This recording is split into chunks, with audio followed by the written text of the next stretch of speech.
back. We're live here to talk college football playoff and New Year's Six bowls. Excuse me. Before we do that, Seth, how we doing? Doing great, man. Ready for college football to kick off the bowl week, and we've had some good college basketball to keep us complacent until football swings back around. I love it. Hey, you kind of started hot. You're 4-1-1 right now. 4-1. I'm not. Yep, we had that unfortunate push. Yeah. I forgot what game it was, but all I know is he had two Iona. free throws at the very two free throws at the very end. It's just the one thing you can never guarantee is a college kid making a free throw. Yeah. So, but hey, I mean, a push is better than a loss. But 4-1-1, good start. We're gonna keep it going. I am not so fortunate. On the other hand, I'm 1-3 right now, but I'm gonna get it back up. I'm gonna pause and get it back up. But good thing we're back in football. Yeah, you've carried football, and you're going to have to toss the helm over a little bit for basketball. It's a little more my specialty. So yeah, I know. We balance each other out. It's perfect. Let's do it. So we decided to let these lines settle in before we talk about the college football playoff. And so there's been a little movement on Michigan TCU side, no movement, half a point movement, I guess, for Georgia, Ohio State. Now we're going to run through our analysis and our picks, but beware. We will circle back if something drastic changes, if somebody's out, if the line changes. I just want to make that clear. But, in certain instances, if we can get lines early, that's what we want. Let's start off with Georgia, Ohio State. This one's weird. I'm going to go ahead and line up what's going on with the public. 88% of the public is on Georgia 6.5. The line opened at 7, and it's 6.5 now, even after the heavy public betting. So something immediately off the bat is fishy. But let's go to the matchup. Obviously, both teams are coming. They have plenty of time to prepare. Ohio State a little more so than Georgia, but it doesn't matter because it's a full month nearly. Now, Ohio State, Jackson Smith-Njigba, he's out. He has injury problems. He's opting out, so they will be without him. But it's fine because they have Jalen. They have Marvin Harrison Jr. still. I'm not too worried about one receiver for this Ohio State offense. They also get Trayvon Henderson back, so they should be near fully healthy minus one of their receivers. Defense is also getting healthy, and I fully expect everybody to be good to go with a month's rest. Same on Georgia's side. We saw Ladd McConkey go out. He was a little bit injured, but I fully expect him to go too, as he's a lot more prevalent to this Georgia offense than people realize. 6.5 is a weird number. When it started at 7, still one possession touchdown favorite.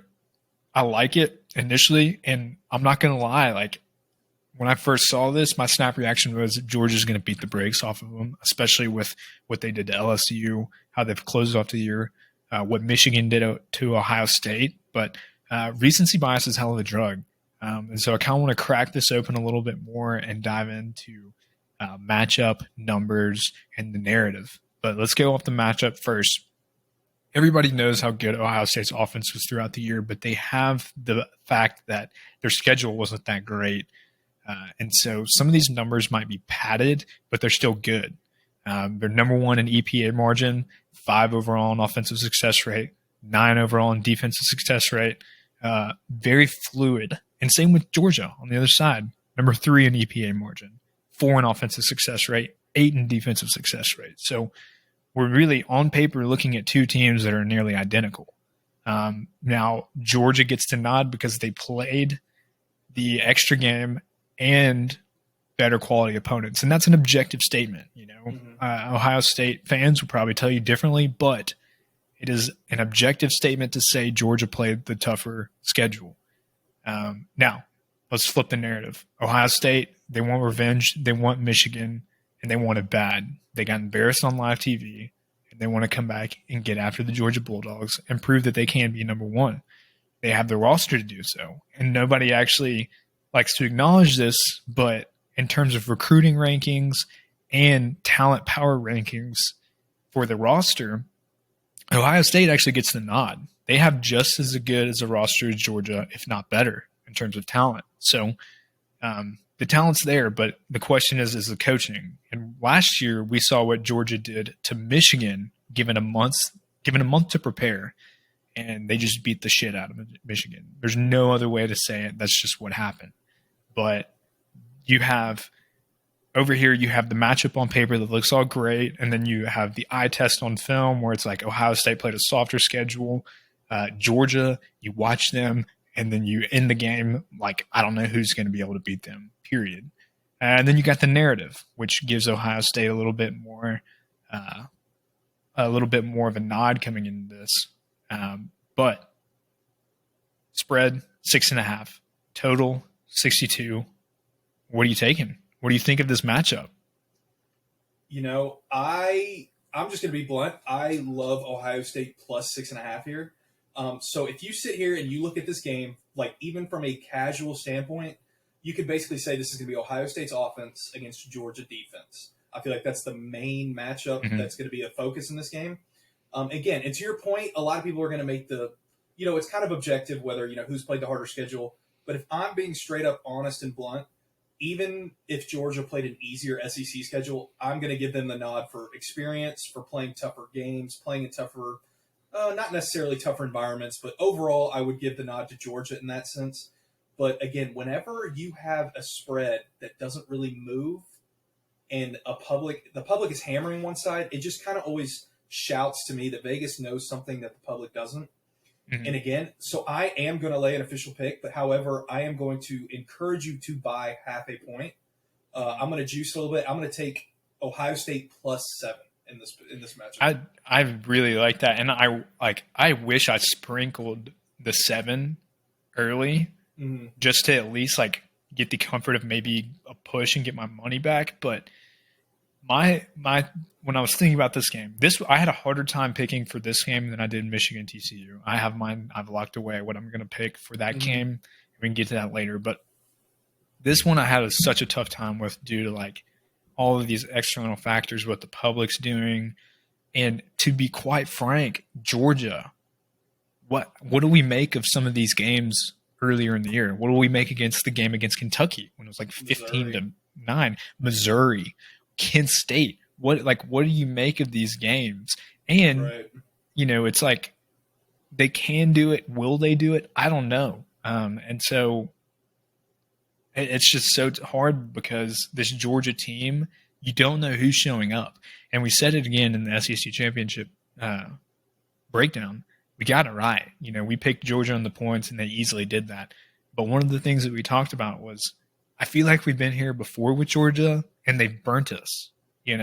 It's been some cushioned spread, and we're like, Georgia, man, they're definitely going to do it. And then they burnt us. And so I don't know what to make of this Georgia team.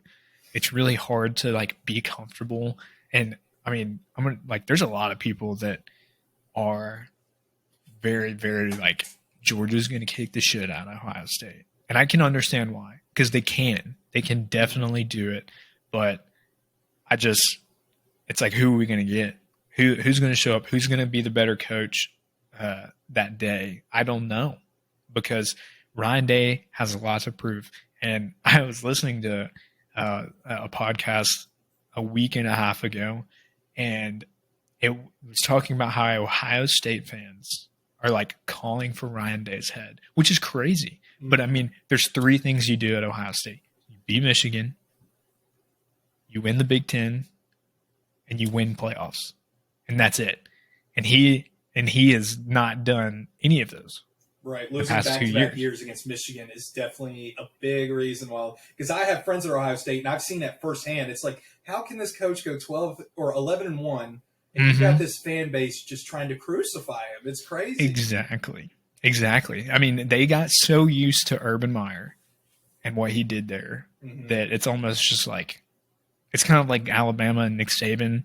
They're here in a New Year's Six Bowl at 10-2, number 5 in the playoff rankings, and they're like, "This is our worst year we've had in forever." I'm like, just shut up, please. Right?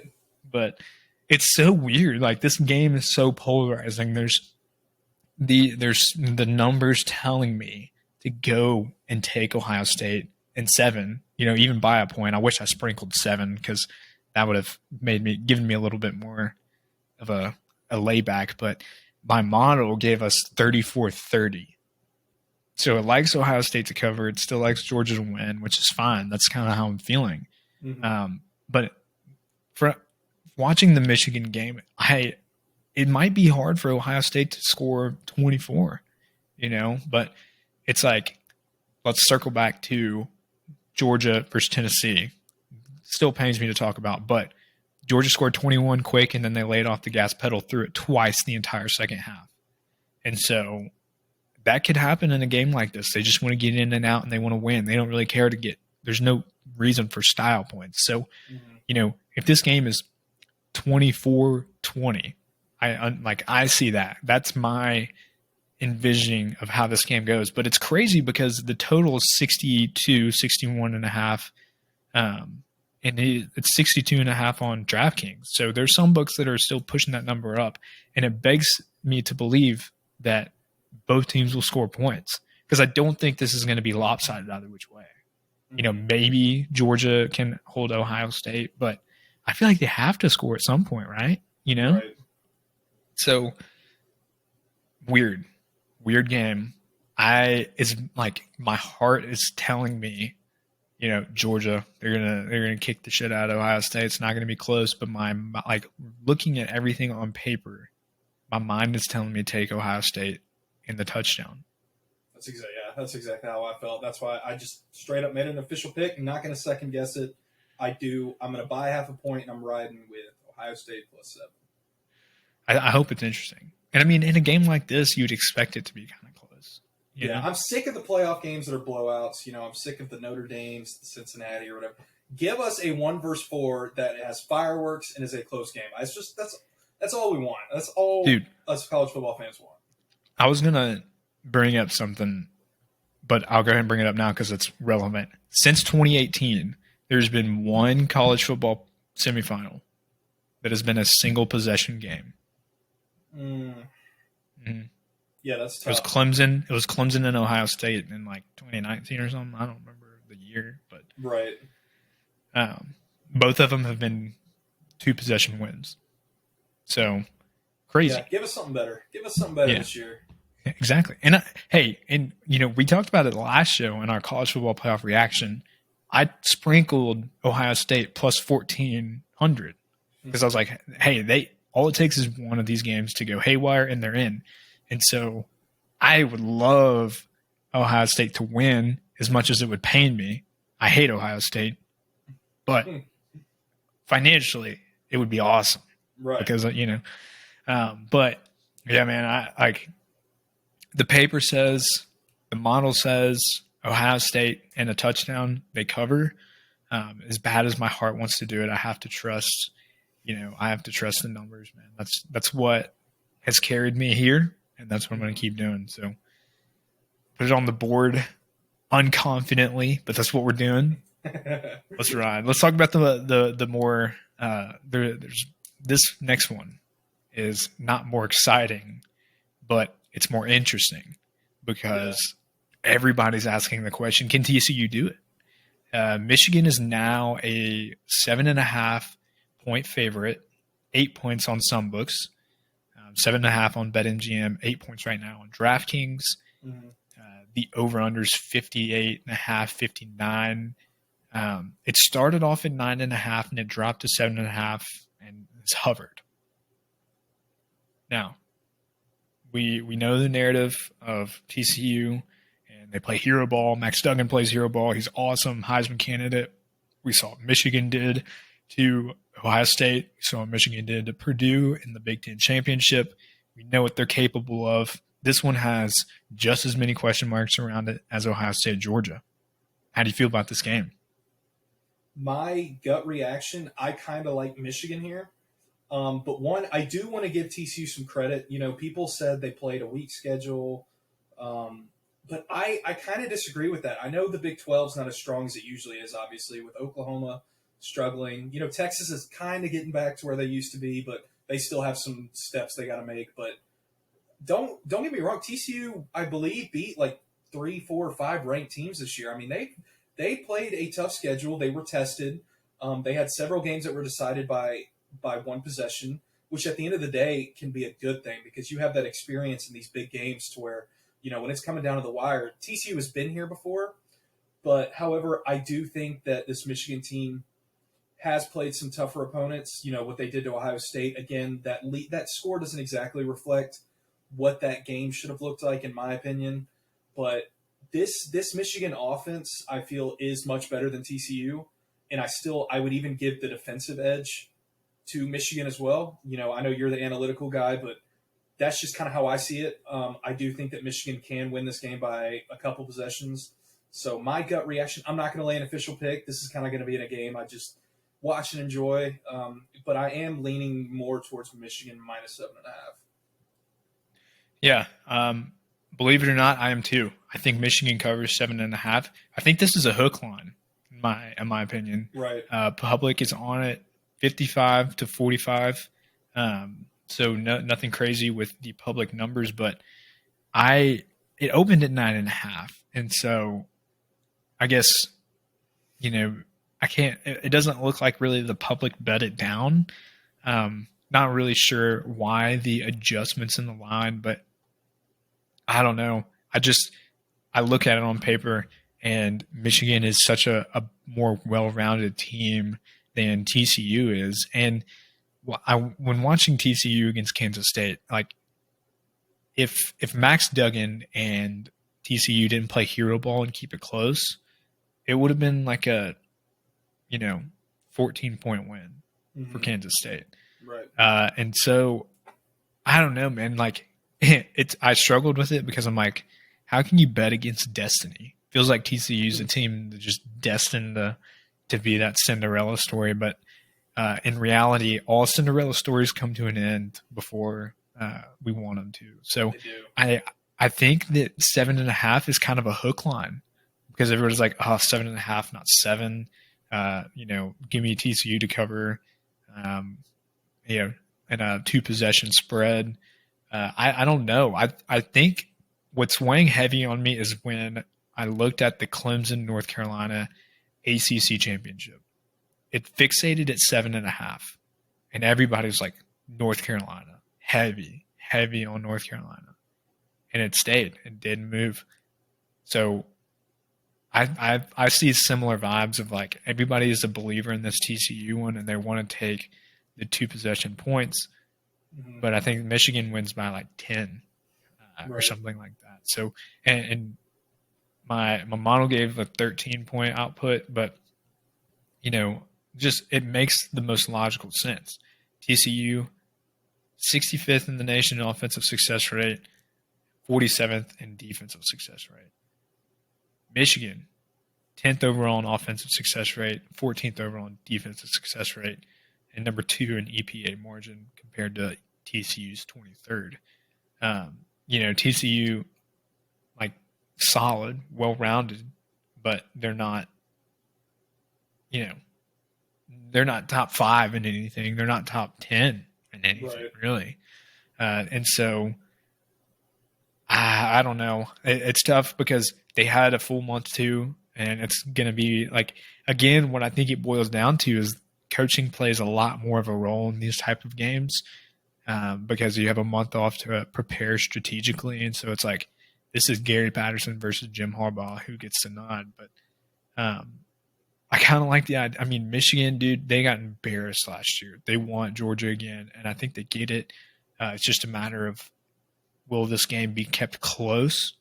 I don't think so. I think my score prediction is a 30 to 17 point win for Michigan, and I like the under here.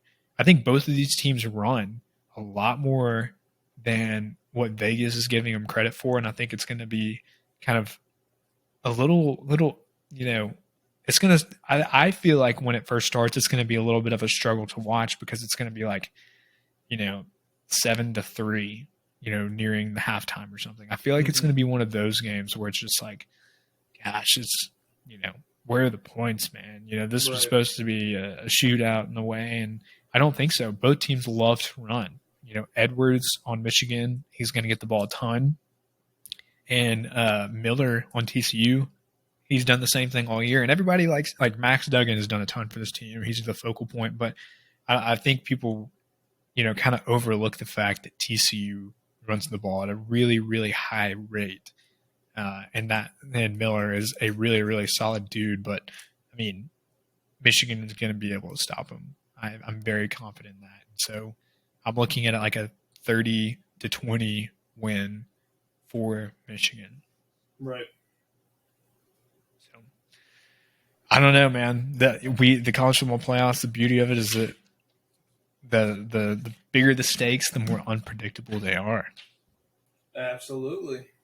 Let's hop into New Year's Six Bowls. Let's talk about another game that's gotten a lot of clout. Alabama versus Kansas State. Kansas State is 3-point underdogs. I'm still waiting for news on Bryce Young. I don't think he plays, obviously.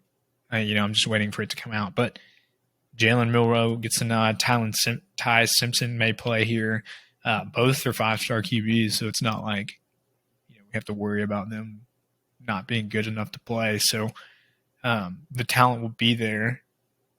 Kansas State riding high after a TCU win. I feel like in these situations, I look back. Do you remember the Auburn UCF game back when UCF claimed national champions because they went undefeated? Yeah. So I get the same vibe from this.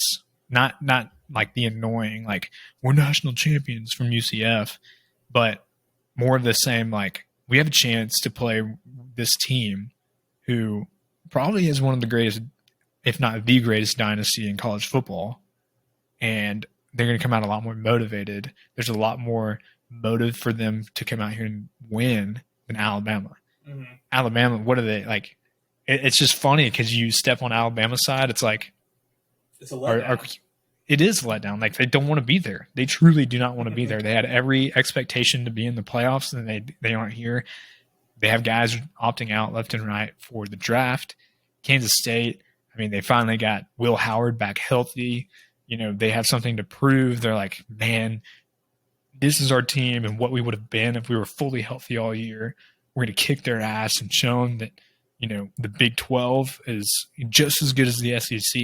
And so it's like, how could you not roll with that narrative? So It's just funny because, and then to counter argument, my counter argument, Alabama's third strings are better than most of the entire country's rosters.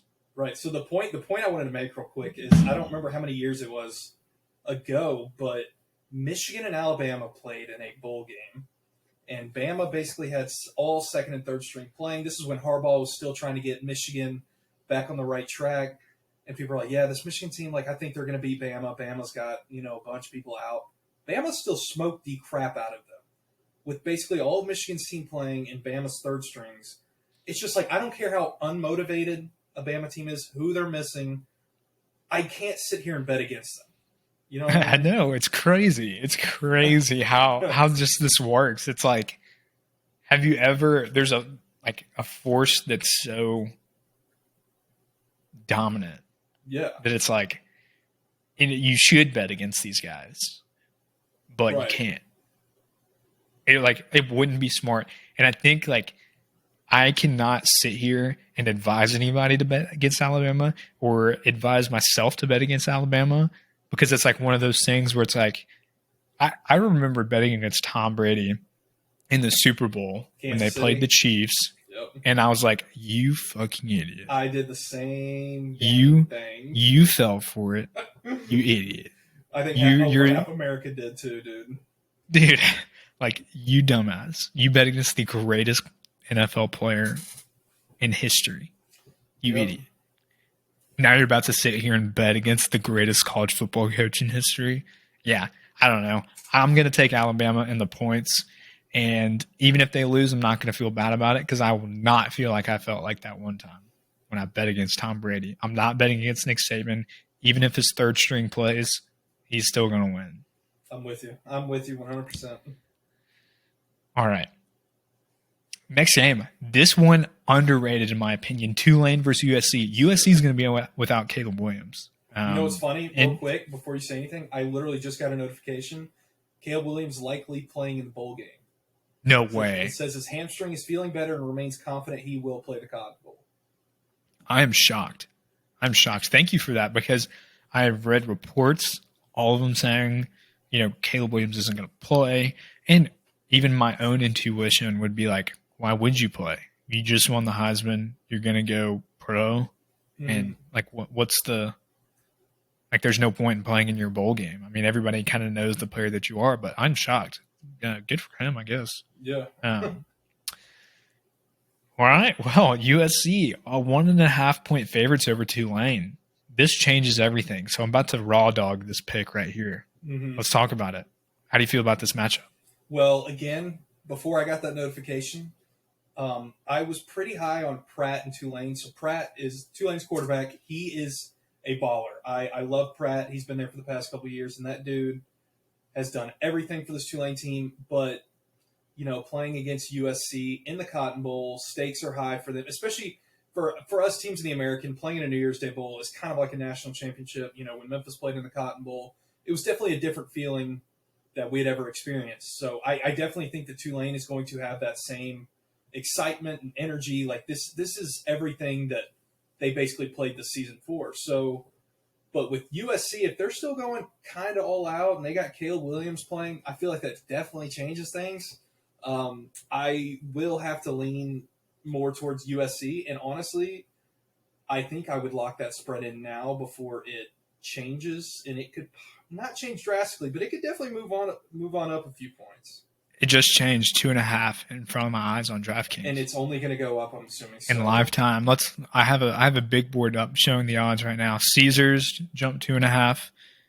PointsBet jumped 2.5. Bovada jumped to 2. WinBet jumped to 3 just now. Wow. Yeah, it's going to do that a lot. So yeah, I'm with you, man. I'm shocked. So let me try and break this down. Let me try and think about what's going on. USC, their defense has played a lot better as of late. Still not good. Still not good. It's 119th overall in the nation in terms of defensive success rate. We don't have to talk about their offense. We already know how good they are. But Tulane, very well-rounded team. They're not like really great at one thing, but it looks like they do most things well except stop the run. So USC's key to success here is run the ball against Tulane the entire time. They can do it, but they're not really known for it. But I don't suspect Caleb Williams is going to run at all with his injury and his draft stock. I'm shocked. I'm still trying to wrap my head around this. But yeah, if he does play, I still expect him to take every precautionary measure in the game to make sure he doesn't get hurt and lose a bunch of money. So we won't get a full, weapon in Caleb Williams because he probably won't use his legs, but still his arm is a lot better than most. So in terms of narrative, I love the Tulane narrative of, like you said, this is their biggest game. This is what they work so hard for. The time, like they get their one chance to prove the nation wrong. Mm-hmm. And they kind of beat the brakes off of a solid UCF team. UCF might have gotten a little bit. I'm not sure. I watched like a game and a half of UCF, and they kind of crumbled towards the end of the season. They lost to Navy, which was a really bad loss for them. So.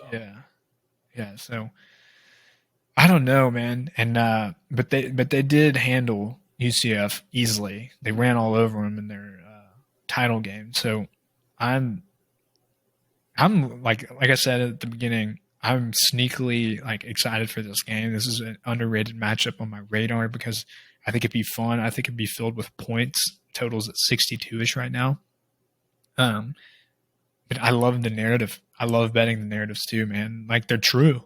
And so I think Tulane gets a good point to go at it with USC. However, if Caleb Williams plays, and the only reason I can imagine he is playing is to bump his draft stock, then we may see a clinic from Caleb Williams to go out here and play. So I'm going to strip off. I did have an official pick for Tulane to cover here, but I'm taking that away. Mm-hmm. I'm not going to lay anything official at all. But Caleb Williams, it's hard to bet against a guy like that. But, don't shy away from the narrative too. 55% of the money is on Tulane, 45% on USC.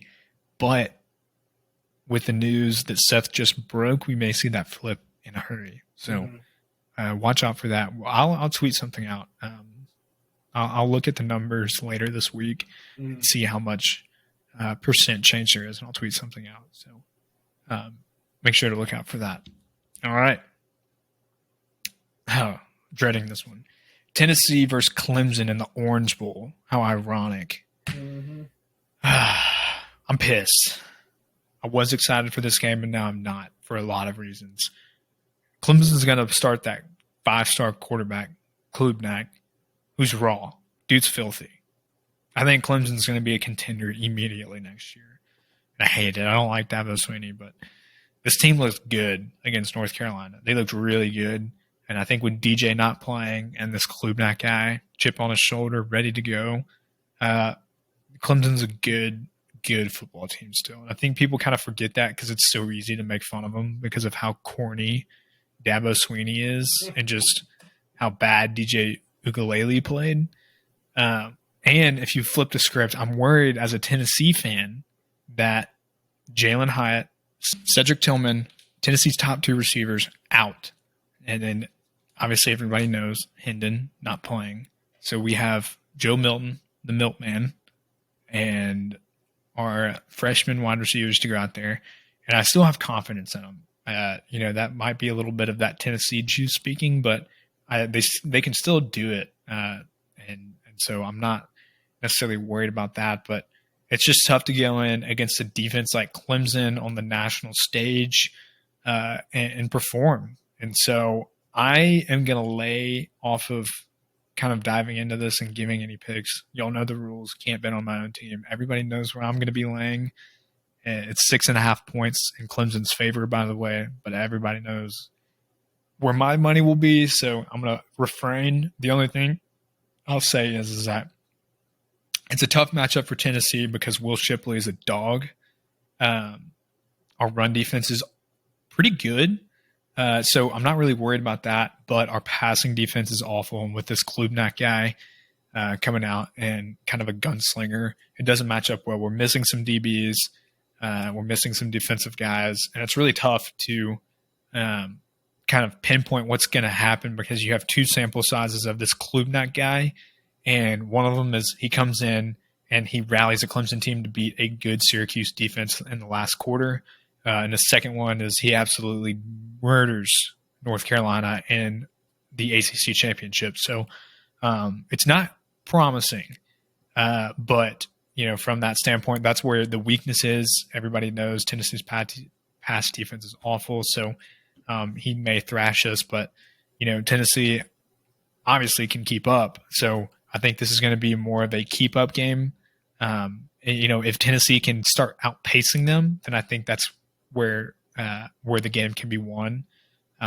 They get up first and get a turnover here and there, but it'll be an interesting challenge for the Vols.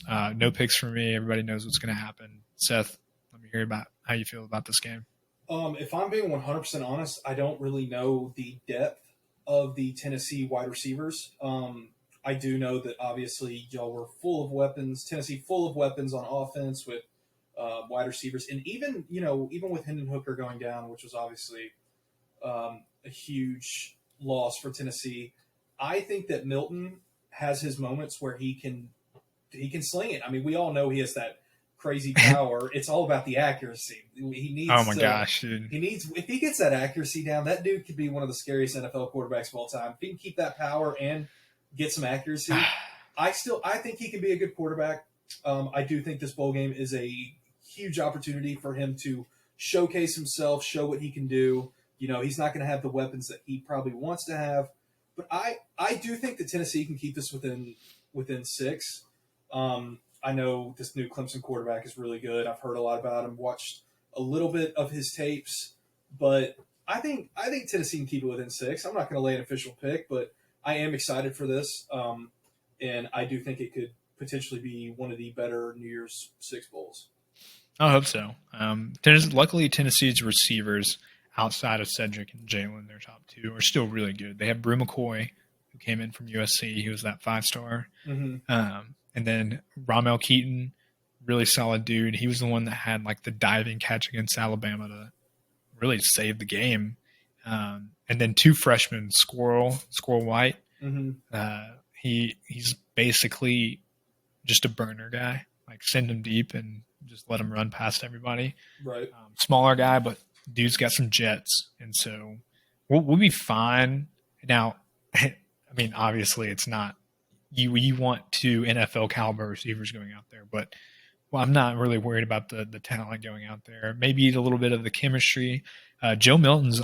This is an audition for Joe Milton. He's really playing for a spot because we have a 5-star QB coming in next year, and I think if Joe Milton can't perform and get those accuracy issues in check, then we'll be playing the freshman undoubtedly next year. But I have confidence. I love Joe Milton. He's a good guy, and it's like hard not to root for him. So I hope he goes out there and balls. But he'll really be the key to our success. Is Tennessee's going to have to score points. No, like we can't really lean on our defense. So we're going to have to do what we do best and score. And so I think we can do that. It would be nice if we were facing DJ, but I think we can definitely pace these Clemson Tigers. All right. Last game I had written down, also a slightly underrated game, Penn State versus Utah. Penn State was started whipping people at the end of the year. They were a really, really good 2-loss team who were in the top 10 of the college football playoff rankings. Utah, obviously, wow from them from the Pac-12 championship. They were underrated. It sucks that they lost the games that they did lose, but Cam Rising had injury issues throughout the year, but they definitely proved that they were worthy of the respect that they got at the beginning of the year. So these are two really, really good, really well-rounded teams going head-to-head, and they get to kind of showcase their talent. And so I haven't heard and I haven't read of any opt-outs or anything from either one of these teams. So I expect it to be kind of an as-expected game, but you never know that like a week before that could happen. But let's try and get on something now. Utah is 2.5-point favorites against Penn State. How do you feel about this game? When it comes, just off the top of my head, when it comes to Pac-12, Big Ten, I like to lean and say that the Big Ten as a conference is better. And I am going to kind of stick to that in this game. My gut reaction kind of likes Penn State plus 2.5. I know Utah's riding high after basically ending USC's playoff hopes and basically their season, going from playoff expectations to playing in a New Year's Six Bowl. For some teams, it's very upsetting. Other teams, they're happy to be in the New Year's Six. USC, definitely not happy to be in a New Year's Six. But I think that Penn State is the better team. I think they've played arguably a tougher schedule. I think they'll be more battle-tested. And I really do like the Big Ten. I think that they are the second best football conference. I think that the Big Ten is very talented in terms of football. So overall, I know it's kind of a vague matchup prediction, but I'm just going to lean Penn State here. I'm too. Penn State and the points. There's some books that have it at 3, and I'm going to take Penn State and the 3 to cover. Utah's offense is really, really good in terms of offensive success rate. 3rd overall, 40th overall in defensive success rate. But, we can strictly use concrete numbers, but we can add context to it and schedule and whatnot. And I don't think they've faced a defense like Penn State yet. So I like Penn State to get after it a little bit. I think Utah's ego is a little bit inflated after doing what they did to USC. And James Franklin's going to have his team up and ready to go. I like Penn State to cover here. And I think they went out right. I think they're the more well-rounded team. That they have a top 20 defense. Their offense has struggled. We're kind of going against our Sean Clifford model. Yeah, that is true. Yeah. So we're kind of going against our rule and betting with Sean Clifford instead of against them. But he kind of salvaged himself towards the end of the season. A little bit. You've been in the league, great, but his defense definitely helps him. Yeah, you've been in the league for 6 years. You hope you figure something out, right?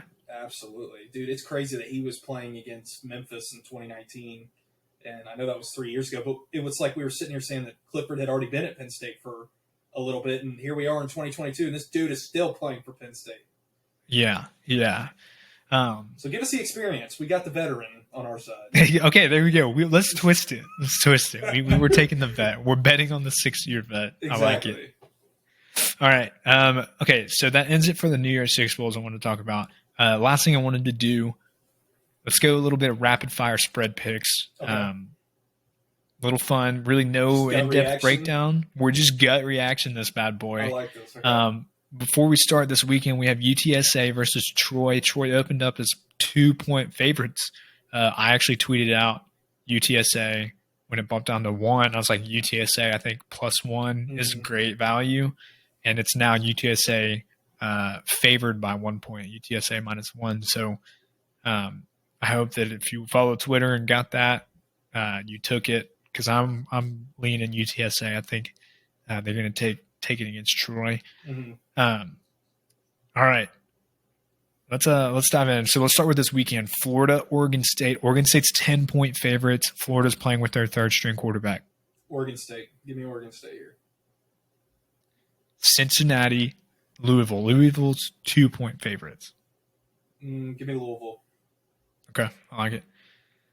All right, let's jump through. Baylor, Air Force. Baylor's 5.5-point favorites. Give me the Armed Forces here. Give me Air Force. It's the Lockheed Martin Armed Forces Bowl. It's destiny. Yes. Okay, I got a fun one. It's ugly. Wake Forest versus Missouri. Wake -1. Give me Wake Forest. Okay. I'm just telling you, right what jumps in my head, which team I think would win. Yeah, I'm going Missouri to cover there. Okay. Memphis versus Utah State.